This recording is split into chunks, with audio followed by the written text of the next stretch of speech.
Hey, welcome back. Welcome back to All Things Business Book Club. We're reviewing Beach Money. This series is amazing.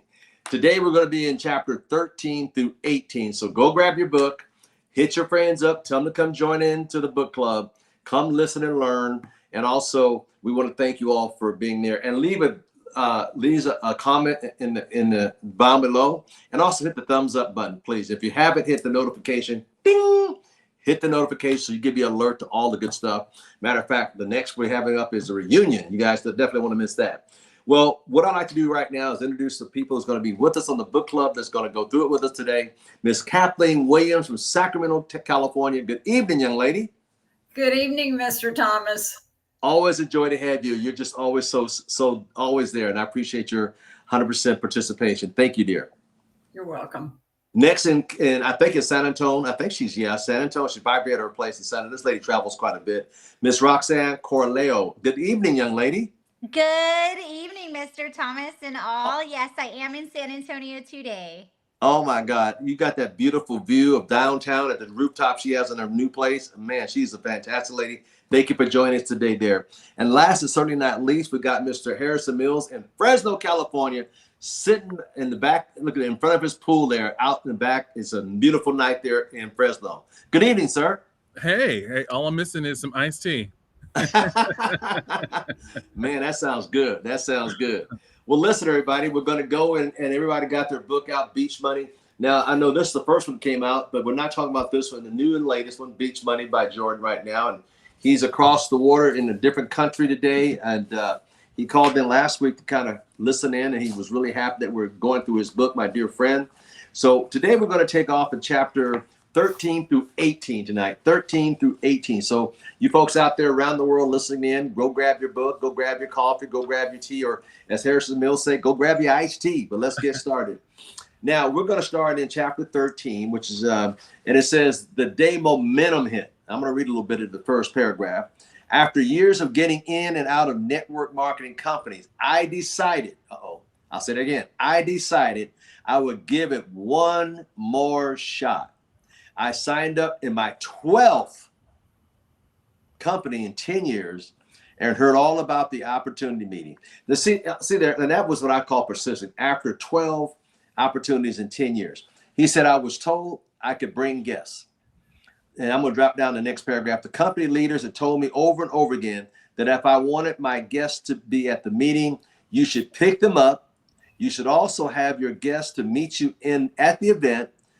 And there was almost 100% chance they would not show up and learn the trill truth. So who wants to comment on that first? Let's go, Miss Kathleen Williams in Sacramento, dear.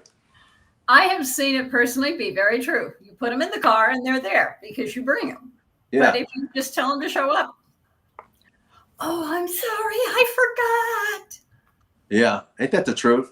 When you go pick them up, guaranteed. I remember when when I had my limousine service in the Bay Area, I would invite people to church. Nobody would show up, but I said, listen, I was going to send my limousine to come get you. Oh, what time? I was going to go out and party last night, but what time? Can my cousin come too? It was amazing when you have a limousine. So I sent my limousine out. So my pastor asked me after the second week, how you got 2 rows of people in the balcony? I said, I send the limousine out to pick them up. They would jump in the limousine, kind of like that movie. What was it, Arthur? They want to go around the block so my neighbors can see me. Yeah, always pick them up. Miss Roxanne. Absolutely. So I want to point out where he says, I decided to give it one more shot. And just something I admire about Jordan Adler, and I think a lot of entrepreneurs that have that need for success, he knew no matter what, he was going to be successful, no matter what. So I kind of read that more of like when they say it's always in the last place you look. Because if his 12th one didn't work, I'm sure he would have went for 13th, 14th, and 15th. So it wasn't just one more shot. It just happened to be that shot where it landed. He finally caught the vision. But that's so important to focus on his consistency and his need to succeed no matter what. Love it. That's right. No matter what. Consistency. Mr. Mills. Hey, I'm going to take them for both of them. One, not just the consistency, but the determination along with it, right? That I'm going to take some advice that was given me and say, hey, I'm going to pick you up. I'm going to grab you by the hand, pick you up, and we're going to make this thing happen. The 12th time, with it. And we all know that momentum, it's like, it's the top, you're going, and then all of a sudden you slow down. And the top you're going, and then sometimes you slow down. So it's really good just to see that he saw it, regardless of what was going on. This is what's going to happen. There you go. What's happening? I love it. Now I'm going to go to the second paragraph. I'm going to read that. The meeting was scheduled to start at 7:30 in the evening. At 6:30, I was the only one there. Boy, how many of us can relate to that one? I had told my guests to meet me at 6:45, always early, okay? And at 7:15, I was still waiting for them. Sounds familiar? One of my guests finally showed up at 7:20. We sat in the back of the room. Groups of people started arriving and lining up at the door. The room vibrated with conversation and energy. Everyone seemed to be excited. There were a lot of folks to talk about the charismatic speaker, who knew how to make money. I felt the excitement in the room building as the crowd's energy grew in a feverish pitch. At 7:30 p.m., the crowd became silent and they jumped on their feet, and a roar of applause came as the famous Al Thomas was introduced. Miss Kathleen Williams. I've seen it happen. You know what? I've seen both things happen. One, people drag in at the last minute, and I'm one of those. I'm always early because that's the only way I'm on time. And on time, I'm sorry, I'm totally late. But the other thing is the enthusiasm that came in the room. The people that knew who was speaking knew the enthusiasm that was going to be in that room. Yeah, thank you. Miss Roxanne? I got super excited when I saw a name I recognized. I even put a heart next to it, and I was like, ooh, the famous Mr. Al Thomas. And I love that. And it just goes to show on your mentorship and how long you've been truly mentoring and encouraging and inspiring people. And I think it's just funny where he says that he learned it to be true. If you didn't pick them up, they weren't going to show up. And it's so funny how many times we tell someone to do something, even as simple as confirmation calls, and we're like, nah, I know my people. If they say they're going to be there, they're going to be there. And all of a sudden, no one shows up. So they try to reinvent the wheel instead of doing what's told. It's already been laid out. Here are the numbers. And I love that he acknowledged that right in these pages. Mm-hmm. Very good. Thank you so much. Mr. Harrison Mills. I'm going to go on the charismatic part of things. Even though we're talking about momentum, these things here, what's so cool about you is, for one, seeing your name in here, Mr. Al Thomas, on this book. But already, this man is edifying you. Like, the room was ready for you. And all I can say is this, like, we were just in the chapters before, Mr. Jordan Aller already wrote down some things that he wanted to do, some things he wanted to imagine. We talked about that before. And here's one thing that he's saying, this is what I want to do. I'm pretty sure at this moment, Mr. Jordan Aller is now sitting in the foots of greatness of Mr. Al Thomas, charismatic. We're sitting here talking about his book now. We're wanting to see what's about to happen right now. So to see that now that his dream is now his reality right now in the same sense, and saying he got it from this man right here. Well, thank you. Yeah, his dream is a reality, and it's got 21 other millionaires I've helped with their dreams and the reality. And I hope to have a whole lot more. So God bless y'all. Thank you for that. I'm going to go down to the last paragraph. It said, after I said, I felt depressed. Al was so good. He was fun. He was funny. He knew how to make money. And there I was sitting with one single guest while Al had a room full of over 200 people. How did he do that? And I'm going to skip over to the next page. On page 65, the second sentence says, I could never be as good as Al. About 30 minutes into the meeting, Al had a few of the people on the front row stand up. He introduced them as his guests.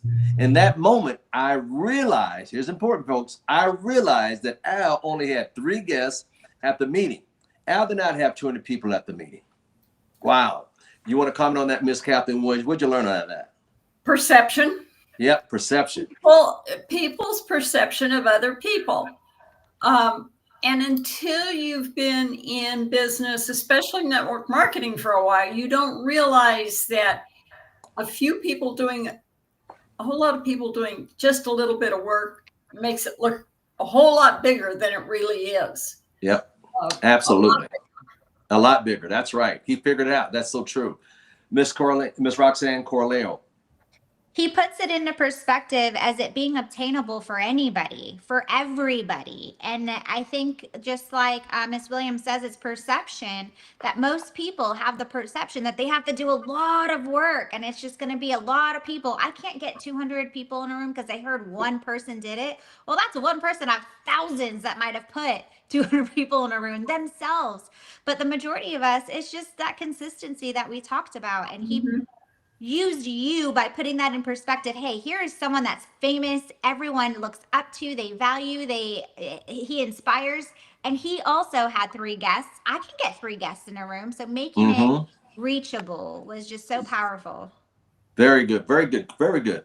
And almost also Mr. Mills, he said the distributor named Sandy had 2 guests, David had 1 guest, Kara had invited 10 guests, but only 1 showed up at the meeting for her. The room was filled with about 150 distributors. Some of them had a few guests and many had none. I then began to understand the magic of momentum. Mr. Harrison Mills. Wow. Sir, there's so much packed in there. I'm going to go off me. Now, many people know I throw events all the time, and I could probably be the hardest worker in there, and not one of my guests have come to the event. Something happened, or a tire happened this way, or the kid got sick, or this, and I will be just like, what is going on, But then you see, like, when we go to bigger events, you look and you see the people on the charts. It's like, man, they had to have 200 people. Look at the feverish crowd and the charismatic, all these different, like, you have to have 200 people. And all he's saying is this: I only have 3. I have 3 people. You have 3 people here, and just working off that. And those 3 people had 1 person, and then this 1 person, and this is momentum. Yeah, that's so true. I'm gonna go under on page 65. The magic of momentum. He says, it says how much luck is involved. I heard about the big leaders who have 1,000, 2,000, or even 5,000 people joining their team each and every month. It's so funny. It's so true. And I can relate to that because I mean, my biggest month was over 8,000 joined my team in 1 month in network marketing, 1 month. Miss Kathleen Williams, you want to comment on that comment here? It goes back to the previous paragraph where it said few people had a few guests. Mm-hmm. And those few guests, and I don't want to spoil it, but it goes on to say what it can produce. Yep.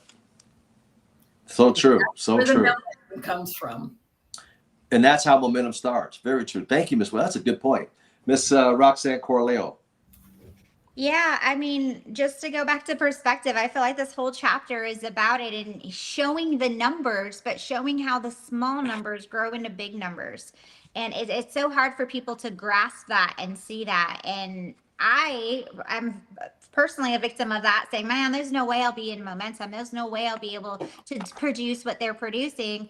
Until I started just being consistent and putting in the work and saw how a few reps turned into a few more, and now we're at 100, and then now we're at 200. I'm like, holy moly, how does that happen?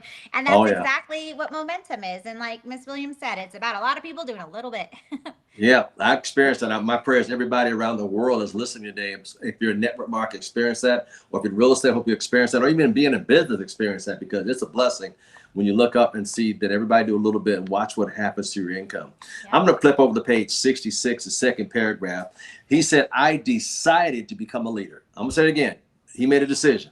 I decided to become a leader on the day that 10 people joined my team when my monthly check exceeded $10,000 for the first time. Or he talked about how, wow. Can you imagine that? He decided in the second paragraph. And his income increased, and then exceeded over $1 million annually. Wow, Mr. Harrison Mills. Sometimes it's so hard to grasp. For one, you're talking about 8,000 people. Wow. And now you're saying this man, 10 people joined his team. 10,000 is almost like this, like, can it be true? Are we reading a book? But this is real, you know? But the one thing that I always remember is this: how do you eat an elephant?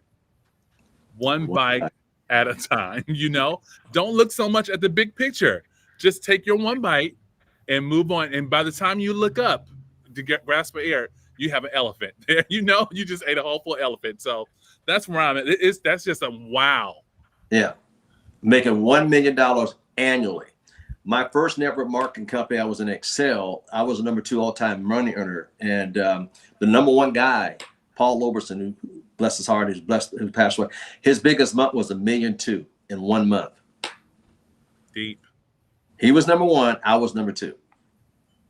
And we're talking monthly. Monthly. All I'm thinking is monthly. Monthly, not annually, not $1 million annually. That's what Jordan's talking about, but monthly. Oh, I understand these numbers. Wow, got kind of sidetracked. Let's go down to the third paragraph. It says, I learned something that night. I heard Al speak in Scottsdale, Arizona. I learned that Al only had 3 guests at the meeting, but Al's team had a total of over 30 guests. Not one person had more than 3 guests. There you go. If half of Al's guests signed up at that night, his team would add about 15 new distributors. And Al had meetings like that going on all across the country. He only had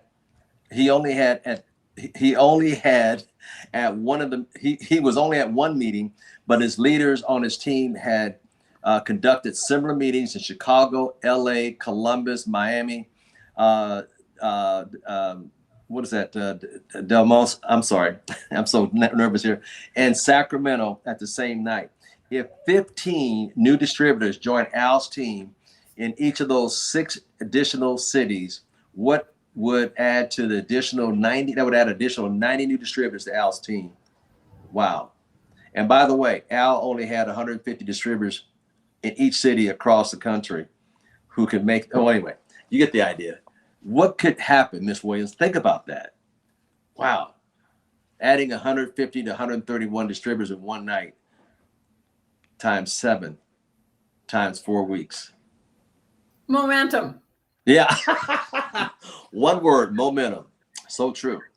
Momentum and the service to others to allow them the same opportunity. Yeah. Yeah. You know, on the top of page 67, he said over 2,000 new distributors join his team each month, but he would only bring in 3 to 5 each month himself. Now think about that. 2,000. My biggest month was over 8,000 in 1 month. Miss Roxanne, will you please? I mean, I can't wait till I get there. And the one word that comes to mind is beach money, 100%. But most people feel like to have that kind of momentum and that kind of activity is that it's just going to take your life away. And I heard something that really changed my life is that you can't sell a dream looking like a nightmare. If you are the one responsible for 2,000 members, no one's going to want to sign up with you because no one wants that responsibility. But if you stay consistent, just like what you did, Mr. Thomas, and you're teaching all of us, it's just being consistent from 1 to 5 a month and having that duplication and everyone else doing 1 to 5 a month, it can create something massive and world changing. And just like Miss Williams had said, you're just giving others the opportunity to do the same thing that you did. Yeah, thank you. Now I'm going to go to the next paragraph. It says, imagine having a group of 20,000 people on your team. Now I'm going to drop down a little lower part of that same paragraph. Jordan said, I was sitting at the baseball stadium in Phoenix, watching the Phoenix Sun play the Dallas Mavericks. For a few seconds, I imagined sitting in the stadium all by myself. There were only about 20,000 empty seats in the stadium. I could never imagine building a team so large enough to fill all 20,000 seats, but I could definitely fill those seats. I mean, think about that. Just his imagination got away. What if everybody in here got a few, and I got 20,000 people? Mr. Harrison Mills. You know, he gives us that moment to actually, he's looking at himself, but he honestly is really talking to us. He's telling you, imagine, go sit in the stadium, Go to a football game, not to go see the game, but go imagine your team being this. It can definitely, if it can happen for me. I'm going to talk to me. It can happen for me. And he's saying all you need to do is just imagine. Wow, so true. I mean, if everybody later after got this call, just imagine being in a local place and just imagine all those seats, and then imagine everybody in those seats are part of your group. That's powerful. I'm going to go over to page 68 real quick. Go ahead. Go ahead, sir. Say marching band and all. I want everything. We want it. I want it all. We're a happy group. There you go. Page 68 for those who are joining us around the world on the Beach Money book. Timeless and growth. Timelines and growth. The amount of time it takes someone to bring another person into the team does not speed up the team's growth. Wow. As more and more people join the team, it just appeared that growth speed up. If I had one person on my team, it would take that person 2 weeks to bring another on board when growth appeared in the rather slow. It's important to understand not only bringing people in, but you got to teach them how to recruit, talk to other people, and bring them in, and that's how the momentum builds. Miss Kathleen Williams, you want to? And it does. At first, it seems slow. You're not making progress because I bring somebody in, and it takes me 2 weeks to teach them how to bring somebody in, and then So if I start at the beginning of the month, I've only brought 2 people in a month. But the reality is with both of these going, the next month there's 3 of us bringing 1 or 2 people a month in. And the next month, there's that many more of us. And before you know it, you're going, wait a minute, left, right, front, back. Oh my gosh, I've got this whole section of the stadium filled now. Yeah, powerful, powerful.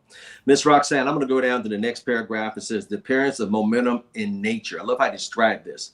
A seed turns into a plant turns into a stand, and the stand turns into a forest. This all appears as a result of cell division, and the more cells there are, the faster rate of growth. The cells do not divide as faster and faster. There's just one more of them. Ain't that powerful? What is your thought on that? Absolutely. I mean, my education and my background is in biology. So that definitely stood out to me, and it makes perfect sense. And it's just when you realize and grasp that concept is saying, hey, and that's just how any movement starts. A movement starts with one person. Think of any person in history. One person does one movement and it has this ripple effects, and it attracts a handful, and then a handful more, and then a handful more, and then all of a sudden you just have an unstoppable movement that changes policy, that changes the world. And that's exactly what we're saying here. Now we're talking about growth in business, but it's the same concept. Yeah, so much so. What's the name of that little skit when the one guy was out there lone down? What's it called? I don't know, but I know what you're talking about. It's funny. One guy started dancing, the other was there, and also everybody joined in. So true. Whenever some people ask me about the marketing plan, here's what I say. I'm gonna read down the line. It says a detailed technical explanation of our marketing plan, how it works. This is what I get when people get told. 2 rabbits, get 2 rabbits, get 2 more rabbits, get 2 more rabbits. They get 2 more rabbits. And people get so technical. It's when I get these people that need, I said, this is how we work. It's just 2 getting a couple, getting a couple. This is how you make a fortune in the industry of network marketing. So I'm gonna jump over to page 69, the last paragraph. It says an example of what momentum looks like in a networking business. Month 1, you bring in 1 to 5. Month 2, you bring in 1 to 5. Now you're making 1,000 to 300. Month 3, you bring in 1 to 5, and it keeps going on how the money's starting to add up. Month 4, do the same thing, repeat it again. Month 5, and all of a sudden your income is starting to go up. Month 6, turn the page here. He talks about now you're earning 700, and in month 7, I mean, he just keeps talking about the compound effect. So by month 8, $1,500. Month 9, $2,500. Month 10, $4,000. Month 11th month, $6,500, and the 12th month, $10,000. But notice how it started with 1 or 2 to 3 or 4. Mr. Mills. This is one of my favorite chapters. Let me just say that I just like this chapter. And so much comes from it because now he's giving you an example at the very beginning, all because he made a decision to be a leader. And this is what comes forth. And I will say this also, it is work. It is not, that's not easy. It is work. It looks like simplicity, 1 + 1 = 2, but he worked to get there. So using that same scenario of the seed and a plant and becoming a tree, as you guys see, this is an orange tree behind me. And behind here, what everyone doesn't see is the work, the roots that come in. A tree grows both ways, but it grows down first in the roots, the route, all the dirt, in the darkness, all those things. But all everyone sees is the celebration. You see the leaves, you see the fruit that's there, you see it all producing on there, but you didn't see the work that it took to get where he's at. So I just love it. Yeah, thank you for that. On the bottom of the page there, he says, what I just talked about, those 12 months to make 10,000. He says, now you cracked the code for momentum. Now I'm going to go to page 71, the bottom part of the page where Karen talked about work from home mother of 4 in Dallas. She said this, and I quote, "Who would have imagined someone that have not gone to college would be traveling the world making 6 figures in her first 6 months? Network marketing has changed my life, and I love the ability to help others. I know if I can do it, you can too." Miss Kathleen Williams. It just shows the fact that it doesn't matter your educational level. Unlike some areas where education is important, this is one area that you can make millions without a college education, and even probably without a high school education, to be honest. Yeah, I always teach people, the smarter you are, the less we'll let you in. Because you have to learn all this stuff that they put in you that doesn't work and doesn't, no disrespect to anybody, but really think about it. It's really simple. Miss Roxanne, let's jump over to page chapter 14. He talked about Rolex marketing. Money does not grow on trees. What'd you get out of that? Talking about the Rolodex versus a Rolex. What did you get out of that? That was powerful. I think it was just funny because he was talking to the younger generation that don't know what a Rolodex is, but that it could lead to your Rolex, just how big your Rolodex is. And he definitely did kind of put it back into new terms for what he said, those that are under 30, which I am not. So I understood exactly what he meant. Barely. But your contact list. And that's so true. And what I hear from so many people is that the reason why they followed me and joined me is because they said, hey, I know you're a networker. You know everybody. Even before I was in network marketing, period, I didn't know anything about this industry, but they just knew I would be successful at it because I had a big Rolodex. And because I saw out how to help other people, they were going to be flying out their seats to try to help me out at the same time. Yeah. I like it what he says on page 73, the number 1, midway down the page says, your success will be largely determined by 2 things: the number of contacts in your contact manager, the quality of your relationship with the people in your contact manager. And you just said that, dear. That was powerful. Miss Harrison Mill, I'm going to jump over the top of page 74. He says, I had a conversation with someone who was struggling in his business. I asked him how many people he had in his contact manager. He told me he had 450 people. I then asked how many people of those people know exactly the nature of your business and what services you provide. He said only 12. This is sad. He said only 12 people knew what he was up to. You cannot be successful if the people in your network do not know what you are up to. Mr. Harrison Mills. Woo. Hey, first I'm gonna say guilty. This was new to me, and I'm one of those kind of people. I don't, open house. I don't do that. I just say, hey, I'm gonna go and do what I need to do, so on and so forth. I did it my own way, and I should not have done it that way. I'm gonna say that bad. Shame on me is what I'm saying. Shame on me. But no, I had maybe 3 people in my contact that knew exactly what I was doing. And someone pointed this same thing out to me. I was just like, well, do I have a business? do I even have a business? I had to be contemplating. And so at that moment, I did the same thing. I was like, everyone's about to know. I just blasted everyone. Like whatever you say, and what you a saying that you say, hey, they've already been talking about you behind your back already. You just don't know it. This is juicy. I know Miss Roxanne. She just described herself because she's out to all these social events. Go ahead and say something, Miss Roxanne. I know you got something to say about that a little bit right here because that described you right there to the T. Oh yeah, absolutely. I mean, it's how I grew my business before network marketing. Everyone knew me as the locksmith girl. That was my traditional business. And if they didn't know what I was doing, I wasn't making money. So I transitioned that straight to network marketing. And when I start training new people and talking to new people, and they're just so worried about getting people on the calls or introducing them, they're like, well, they're not going to join. I don't want to recruit them. And I'm like, that is not the point. You are missing the point. The whole point is to get other people to know what you're doing. Yes. That is it. I'm not selling them. I'm not recruiting them. We're not doing anything. And it takes a while for them to grasp that and some time for them to gain some trust in me and realize that's not what our primary goal is. But think of any traditional business. If you're in a corner with your doors always closed, you're never going to sell anything. That's so true. Miss Captain Williams, we're going to continue. He says, let's go over a few important things on page 74 that can maximize the use of your contacts. Number one, add 1 or 2 people to your contacts every day for 365 per year.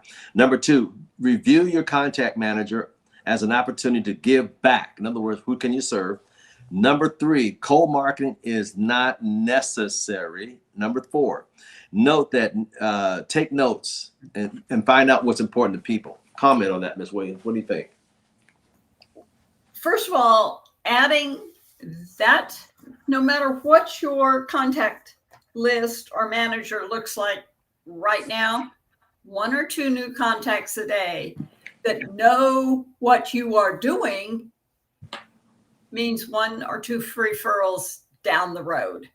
Yeah. It also means that, hey, you do this and I meet someone that needs your services and I refer you to them. That's part of my job for my contact list. You use your contact list and you don't have to do cold calling is right.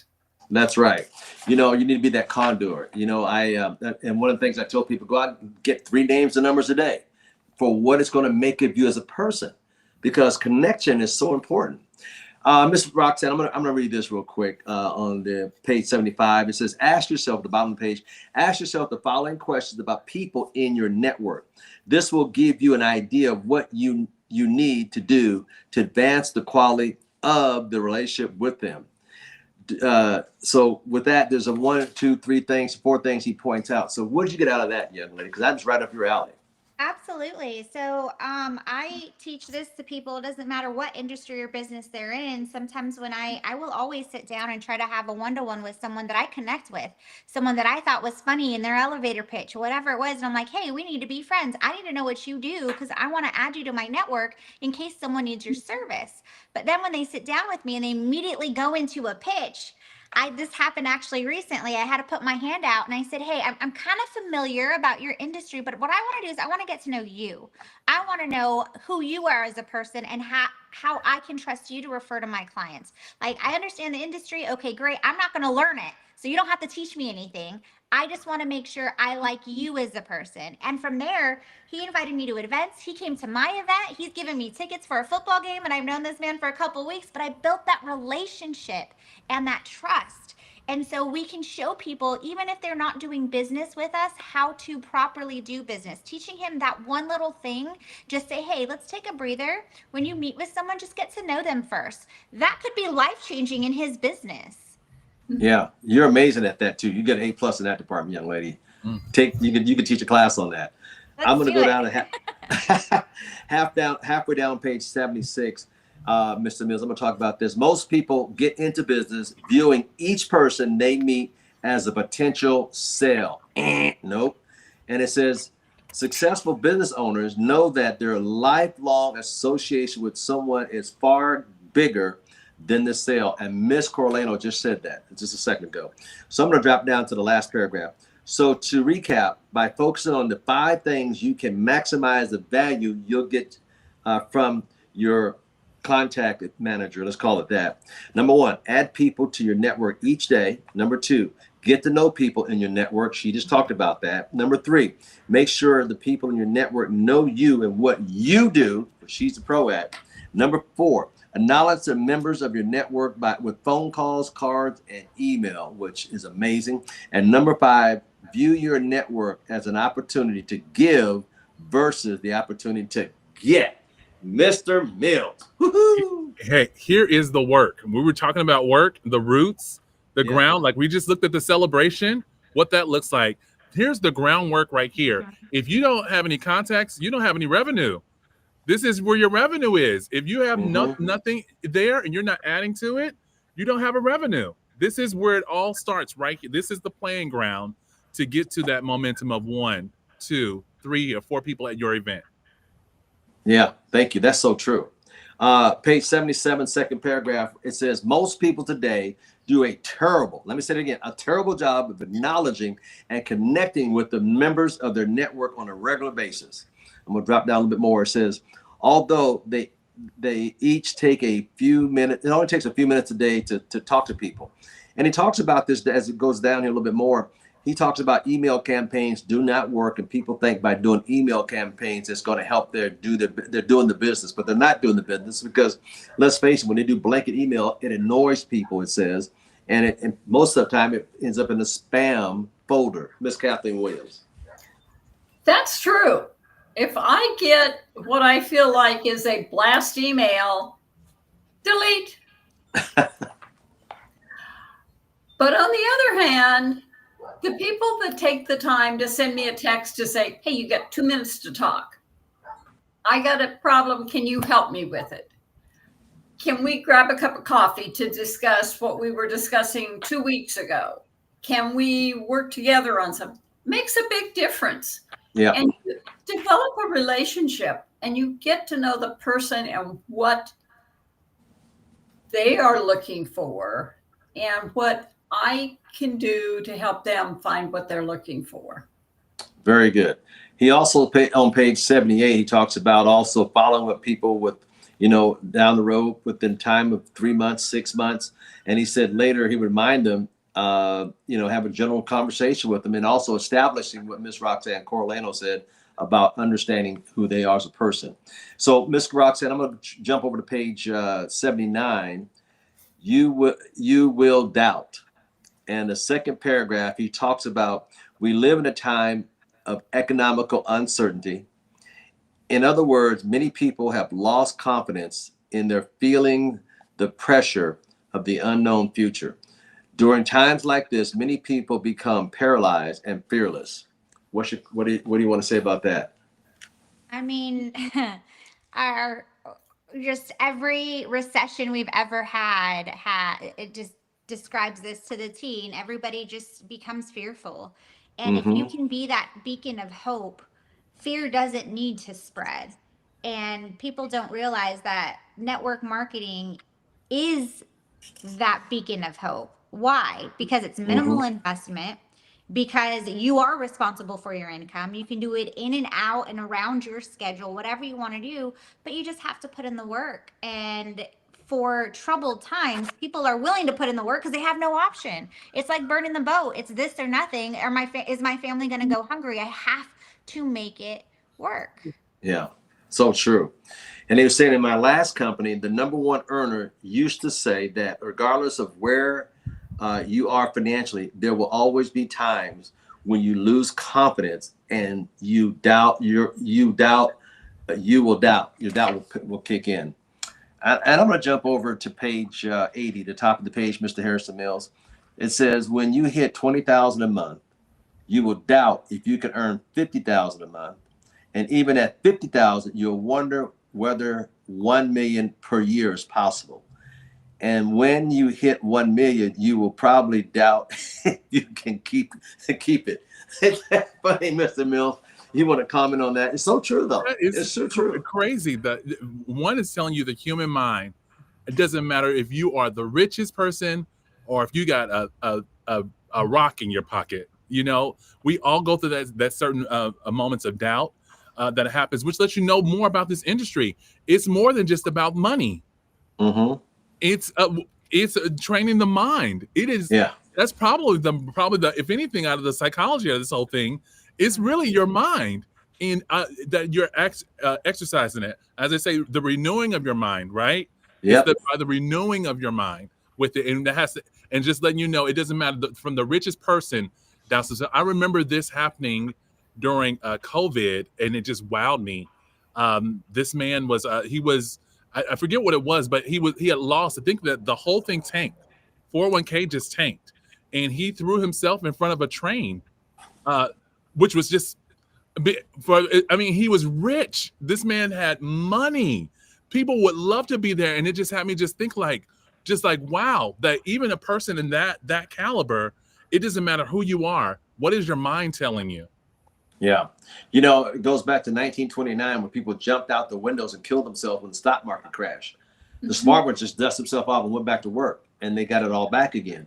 But sometimes we're so weak, our mind, like I said, you know, the mind is a powerful thing. And most people use it as a tool for negativity, you know, and you got to get you bigger than that, because you can always go make more money, but you can control your mindset. You know, that's so important. Jim Rohn had a song called The Mind. I mean, I just loved it. Miss Kathleen Williams, I'm going to jump over to chapter 16 on page 82. And I want to get your synopsis. What do you got these next 2 pages? How I turned a little square pieces of cardboard into $100 bills. I loved it because you start with just the chapter title and you're going, huh? And then you listen to him describe what he is talking about, and it's like, that's what happened. Whether you're in network marketing or real estate or anywhere else, you collect those little bitty cards. And those little bitty cards are your connection to your Rolodex. And if they know what you're doing and you know what they're doing, and you have contacts that you can share, those little cards can immediately become bigger dollars each month. Yeah. There was a guy when I was coming up in network marketing, Del Mahoney. He was out of Minnesota, I believe, or Minnesota, Michigan. And I bought his tape series because I'm an advocate. So back those days, I was spending good money on a lot of tapes and audios. And I'm telling my age right now, cassettes back those days. And I got this idea from him, and he had this card. It was 1 inch by 1 inch. And all it said on it, if I had your business, I could afford a larger card. And I had some little blue ones made up, and I gave those. I got so many referrals because people said, "What are your business?" I had one guy 10 years later. I ran into this guy. He said, "I met you so and so and so." He said, "I still got your card in my wallet." He went in his back pocket, pulled out the wallet, and he sure had my little card. He still had it. I thought that's like, my God, this is crazy. 10 years later, if I had your business, I could afford a larger card. There's one right there. All right, we're going to jump over, Miss Roxanne. We're going to go to page 83, and at the bottom of the page, talk about action and then results. Number 1, make a quick phone call to each person. And it says result. 1 becomes a lifelong customer. Number 2, make a call and send a card to each. 2 become lifetime customers. Number 3, I buy each person lunch. 3 become longtime customers. Number 4, I sent each a gift. You know, 4 become lifetime customers. Number 5, I send each one some business. Number 6, I stay in contact with each person. And number 7, I do all of the above. 10 become lifetime. Isn't that amazing? Absolutely. And you just talked about that, how the guy you met him, tickets now because of friendship. Go ahead. It's about building relationships. Exactly what you were saying. But this chapter really was an eye-opener for me because I do make a lot of contacts. I do get a bunch of business cards. But what happens when we go out and we get a bunch of business cards? They just sit there on the counter. And so when the title of the chapter, after reading it, I'm like, wait a minute, if this was $100 bill, I wouldn't just leave it there and do nothing with it. And so for me, I'm like, dang, I need to do better. And if I did all those steps, imagine how much more business I could have. And it just put things into perspective that I'm not treating each of these cards like $100 bill that I should be. Yeah, because that can turn into tens of thousands. That's what he talked about here as well. Thank you for your comment. I'm going to go to page 85. It says real life examples. Mr. Harrison Mills, I'm going to read the first paragraph.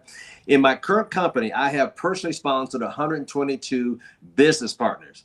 I have done about 500 presentations in 3 years. Some people don't do that much. Ain't that crazy? In 3 years to recruit these people. I estimate that I could collect about 3,000 business cards. The result is approximately $1.2 million per year income. That's $100,000 a month.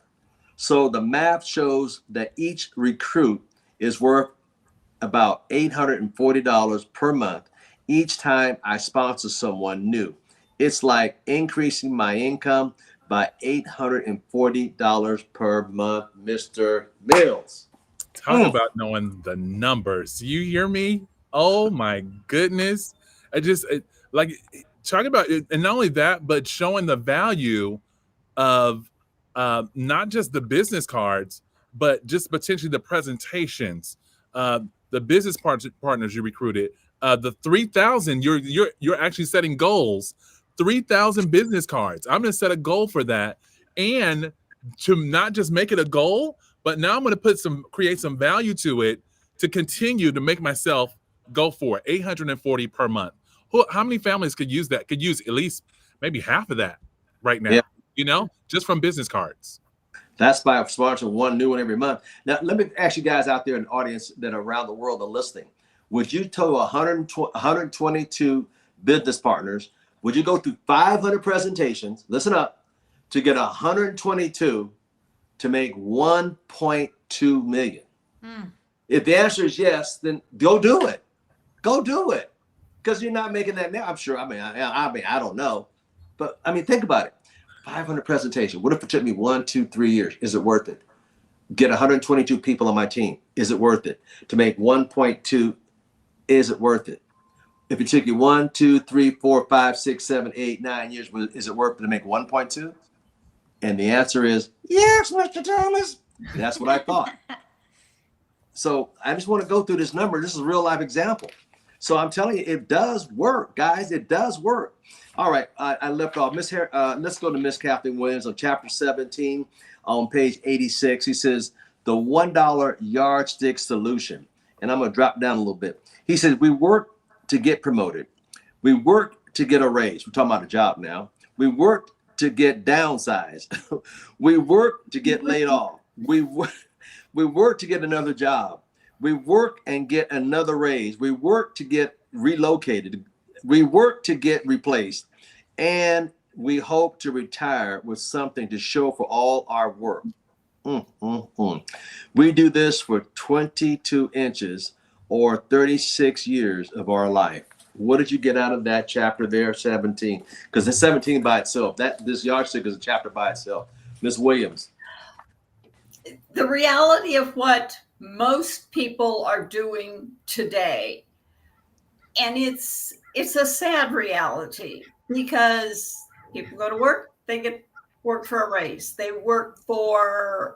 get laid off, they train their replacement, they find a new job, whatever, and then they want to retire. And the sad part of it is they have nothing to retire on. That's true. Social insecurity, or their 401k went down just to a K because they got no control. Thank you, Miss Cat. Yeah, so true. There's no such thing as retirement anymore. They don't do it anymore. Back in my parents' day, they had a matching plan. Today, you don't match anything. They ain't matching nothing. They're taking it away. So you're on your own, is what they're saying. Miss Roxanne Corleo. I got exhausted reading that paragraph. It was just exhausting to even think about it. And that's what's crazy in our minds. If you just think about working that hard consistently, and what do you have at the end of the day with after all that, was, for me, I'm like, I'm so glad that's not my mindset anymore. I am so happy. And just thinking about how many people I can reach out to and get off that hamster wheel. How many people could I help break free from that exhaustion? and I think I heard you sigh when I was talking about my sister and I were talking earlier. A friend of hers had a birthday, and her husband told her, "Hey, go get a new car." So she went and got a BMW. BMW stands for Bring My Wallet, because it was breaking down so much. And and then he went out and bought a new truck, and they just bought a house. And my sister said, because now she's woke to understanding that, in fact, all they're doing is all their money is going like 2 car payments and a house note. His house note's got to be $8,000, $6,000, and $7,000 a month, plus 2 car notes. One of the payments on one of the cars is $1,500. And my sister said, that don't make no sense, and they're struggling.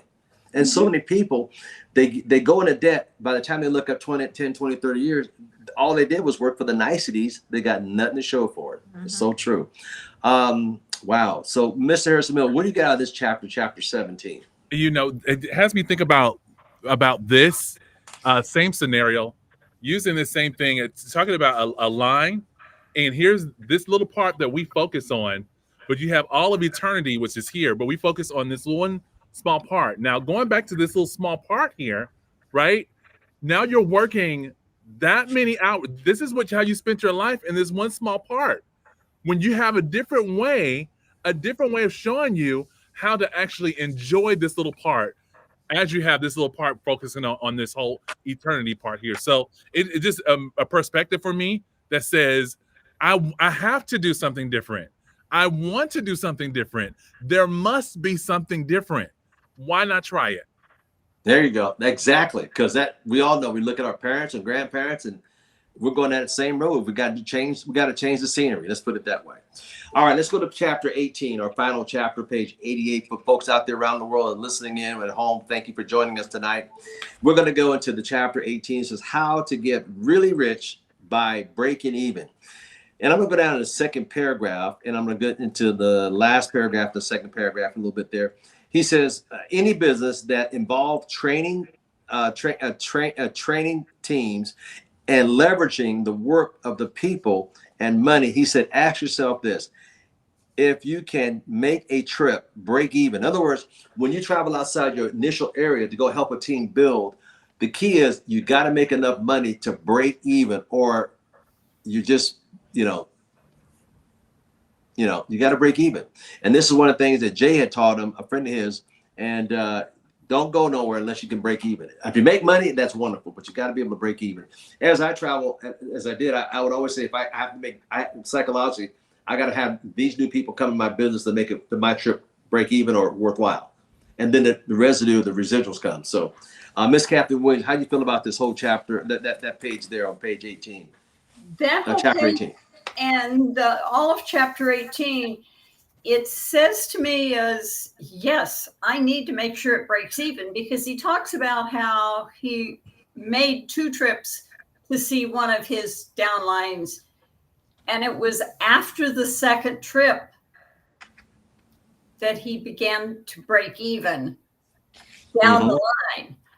But it's the idea that if you don't know what it takes to break even, you're just going to make trips and not have any goals in mind. Yeah, you're not going to make money to break even, to pay, at least pay for your trip, your airfare, your hotel, and expenses. That's what they're talking about here. On the next page, page 90, he talked about Donna was renting a large room at a hotel, and they're going to have a raffle. And at 9 o'clock, there were only one person in the room. At 9:15, a used car salesman came in, sat down, and started asking questions, and he won a raffle. And that was so funny. And then on page 91, this one guy, she had a meeting with over 850 people in attendance once she learned how to do it right.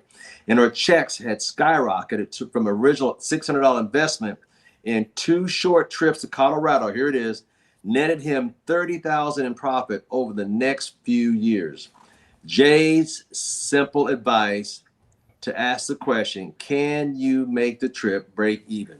Miss Roxanne Corleo. Yay, I'm so glad I get to comment on this one. Because I feel like we're sometimes talking about, we want to make sure we don't lose any money, but some people are saying, hey, it has to be worth it for me to come out. I have to make this amount of money. If I'm not going to make this amount of money, I'm not going to go out. And they forget the idea of planting seeds. And that's exactly what he did. He's like, hey, just don't be out any money. Make sure you break even. And you don't have to bring in $10,000 that trip or however much, even $500. Just make sure you're breaking even, and everything after that is golden. So That's one of right. the things I highlighted is he said after the first 2 attempts where she had nobody, but she had a positive attitude. She spent money and rented out a room. Nobody signed up, but she had a positive attitude and had decided to succeed regardless of her setbacks. She Amen. decided. She didn't let Yep. anyone else tell her. The fact that nobody was in the room, the fact that she lost money, nothing was setting her back. She decided she was going to succeed, and that was so powerful. Yeah.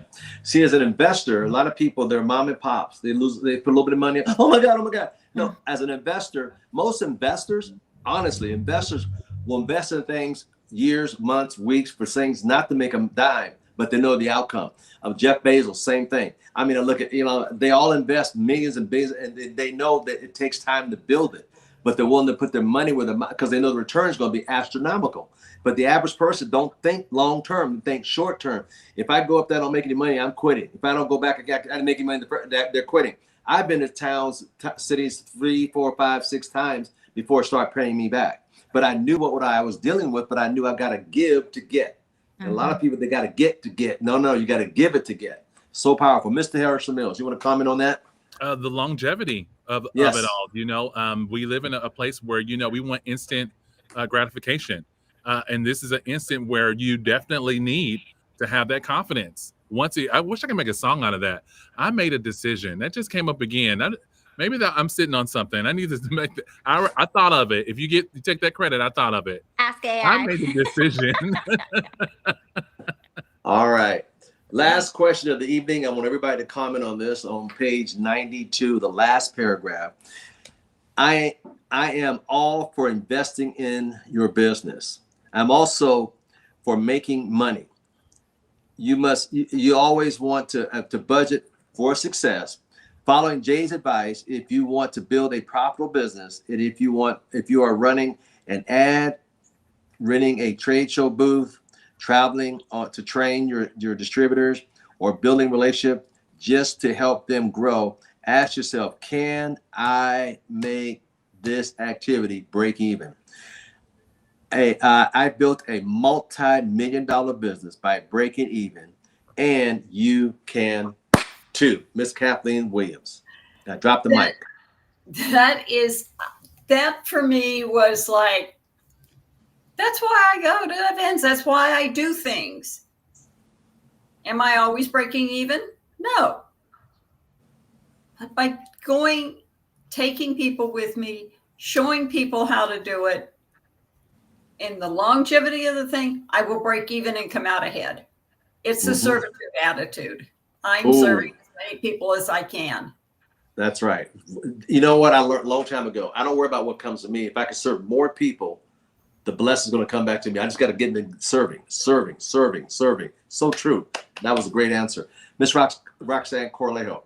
Yeah, absolutely.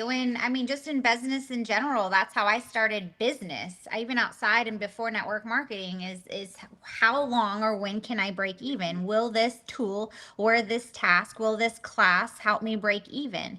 And it's breaking even if that is a valuable thing to do.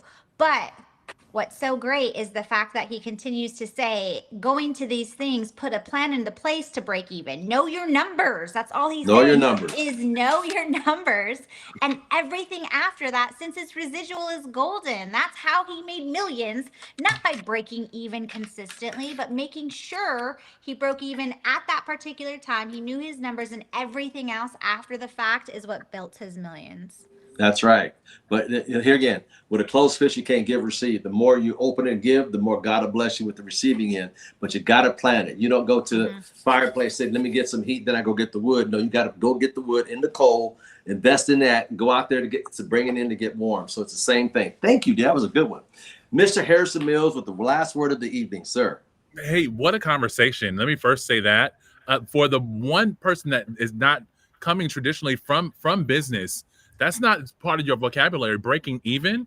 You don't even think about that. Even that's including household. You don't think, let's break even. Let's break even. What, your numbers. So that's the one thing I feel for myself is think like a businessman. You need to know your numbers, not just and that's all he's been talking about. If you haven't noticed through this, of what kind of, not just the numbers, but now let's create some value. I'm going to take these numbers and I'm going to create some value for myself. And now that I did that, now let's break even. Can we say that? Let's break even. Let's break even. Well, let's have a break even night tonight. Ladies and gentlemen, we thank you all for coming on. Ms. Kathleen Williams, we thank you. Ms. Roxanne Corleo, thank you for coming. Mr. Harrison Mills, our guests around the world, we thank you for joining the book club tonight.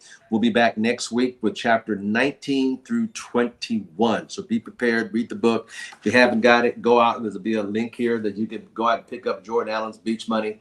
And come join us and learn and grow, because that's what it's all about. That's why this channel is called All Things Business Book Review, because reviewing books that we think that will help you build your business, build yourself, build a foundation, whether you're in network marketing, real estate, or even traditional business. That's why it's called All Things Business. So we want to thank you for joining us tonight. Does anybody have a word or two in closing? Ms. Kathleen Williams, would you say a word or two in closing? Ms. Roxanne Corlano, and then we'll end it with you, Mr. Mills. A word or two in closing about these chapters. We went through chapter 13 through 18 tonight. I think Mr. Mills summed it up the best about going through the numbers and always knowing your numbers so that you can break even.